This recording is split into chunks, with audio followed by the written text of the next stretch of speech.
Tamil Nadu, Kerala, Karnataka, Andhra Pradesh, Telangana, Punjab, Odisha demand fair delimitation. Bharatiya Rashtriya Samithi கட்சியின் தலைவர் முன்னாள் முதல்வர் திரு சந்திரசேகர ராவுடைய மகன் திரு கே.டி. ராமராவ் செய்தியாளர்களை சந்திக்கிறார். பார்க்கலாம். Regret their progress. Let me also quickly say that if we do not speak now, some people are questioning why now, the process has not begun, etc. The fact, unless you start championing the cause of the underdog, which in this case will be South India, I think we'll be doing a great disservice to our future generations. History will not forgive us if we don't speak up now. This is the time to speak, because discrimination against South Indian states is not new. Both national parties have done that in the past. I'm not going to elaborate on that. But now this seems to be adding insult to the injury.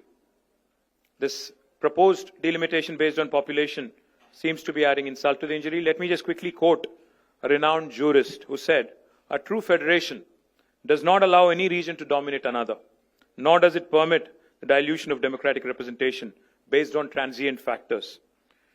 You know, if we don't approach this delimitation exercise cautiously, with caution, this could impact India's federal balance. I am an Indian. I love this country, and I truly cherish every minute of being an Indian. But I also do feel that a strong country, like I said, should also mean voice for the oppressed, voice for the marginalized, voice for everybody, irrespective of whether you're from Manipur or from Uttar Pradesh, irrespective of the size of the population in your respective state. India is not a collection of administrative units, but India is a pluralistic, ethno-linguistic union of states as enshrined in the Constitution. We are not against money being given to states. We are not against money being given to laggards. We are against hegemony. We are not against money being given to laggards. Let me remind you, I do understand that fiscal contribution alone cannot, determine how we should be moving forward. India's democracy should be built, we believe, as Bharat Rashtra Samiti, on progress, on governance and economic contribution, and not just population. Population alone cannot be the criteria for delimitation. A fair system should reward progress and encourage development. In fact, I'd go one step forward. It should empower those who are driving the growth, not silence them. If 19% of South of India, the southern Indian states, are contributing to 36% of India's GDP, will you cut down on representation and, dissent, cut down on the dissent and cut down on the dissenting voices? Is that the strategy of Government of India? Let me also add, there have been past experiences which have been bitter. So while Government of India, while the Union Home Minister says it would be pro rata, there would not be any reduction in seats in South of India, let me say one thing. No reduction in South of India, Southern Indian seats, does not mean no increase in North Indian seats. Let me remind you that. There may not be a reduction in South India, but it is disproportionate increase in North Indian seats, which again will mean that essentially 4 or 5 states will determine the future of this country. Future politics, future policies, future fiscal devolutions, everything. Future life of a citizen of India will be determined by 4 or 5 states, and that is certainly not acceptable. And why do we not have enough confidence in union government when it says pro rata? Because we've had bitter experiences. 11 years ago, when Telangana was formed as a state, we were promised by Indian Parliament that delimitation will happen within the state of Telangana. The number of assembly seats would increase from 119 to 153. But has it happened in 11 years? Despite it being an enactment of the Parliament? No. Why? Because it does not suit the BJP. It does not suit the union government. Where it suited them, they've done it. It suited them in J&K. It suited them in Assam. So they've done it there. But it doesn't suit them in Telangana and Andhra. So they don't do it here. That is exactly what we are apprehensive of. Let me also remind you, never in the history have there been such high proportion of cesses that have been added, which are depriving the states of their rightful share in devolution.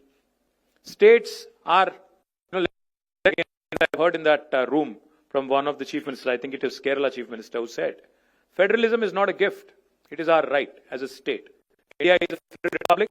Federalism is enshrined in constitution in letter and spirit. That's exactly what we are demanding.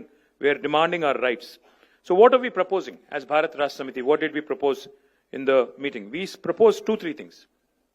Why is delimitation being done at all? Delimitation is being done because India is a representative democracy. People need voices. Population has increased. So therefore, number of seats has to increase. Yes. But why don't we do this? Normally, all of you know, all the media people also know. A first point of call for a citizen when there is a problem is possibly the local MLA.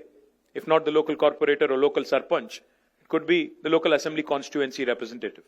So what we are proposing is, I think union government should go ahead and increase the number of assembly seats within a specific state so that wherever there is an increase in population, all those challenges with respect to representation, with respect to better administration, decentralization, etc. can be tackled. You know why? Because number of MLAs being altered within a state does not tip the federal balance. But if you start tinkering with the number of MPs who are representing in parliament, that will certainly disturb the federal balance. MLAs regularly take care of policies at the state level. But MPs, members of parliament, take care of policy at the national level. So therefore, maybe either keeping the number of MPs the same and increasing the number of MLAs so that decentralization can be a via media kind of a solution to delimitation. That's one approach we are proposing. Or secondly, if you're increasing the number, if you are determined to increase the number of seats, then what we are proposing is maybe take the national average growth rate or maintain the same proportion for every state. Because you see, Government of India itself, through 42nd Amendment of the Constitution and back in 1976, had brought in, population control as a measure and suspended further delimitation for 25 years. In 2001 again, Atal Bihari Vajpayee government suspended it by 84th Amendment for another 25 years. So for 50 years, we have not increased number of seats. Now, if we are going to increase, then it has to be in same proportion across the country.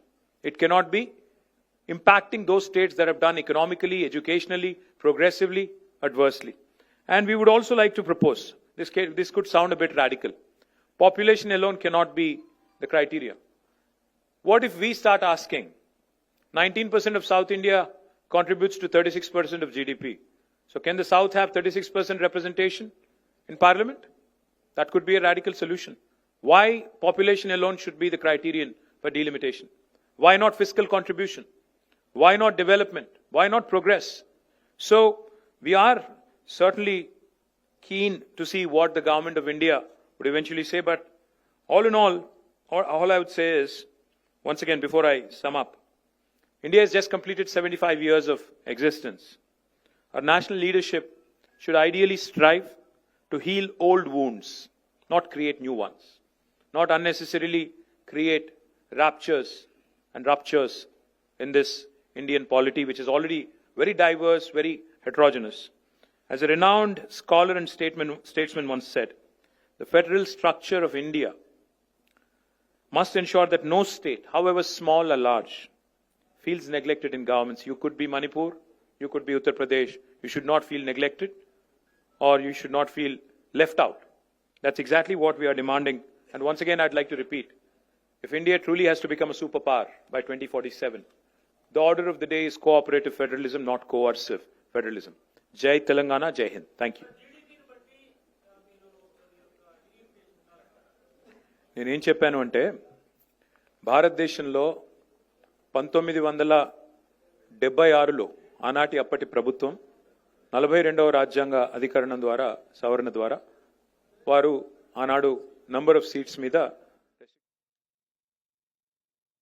Bharatiya Rashtriya Samithi கட்சியின் திரு KT. Ramarao செய்தியாளர்களை சந்தித்தார். 36% பங்களிப்பை நாட்டுக்கு தென் மாநிலங்கள் கொடுப்பதாகவும் தொகுதி மறுவரையறை செய்யப்படுவதன் மூலமாக தென் மாநிலங்களுடைய பிரதிநிதித்துவம் குறைய வாய்ப்பு இருக்கிறதாகவும் அவர் கூறியிருக்கிறார். Tamil Nadu, Kerala, Karnataka, Andhra Pradesh, Telangana, Punjab, Odisha demand fair delimitation.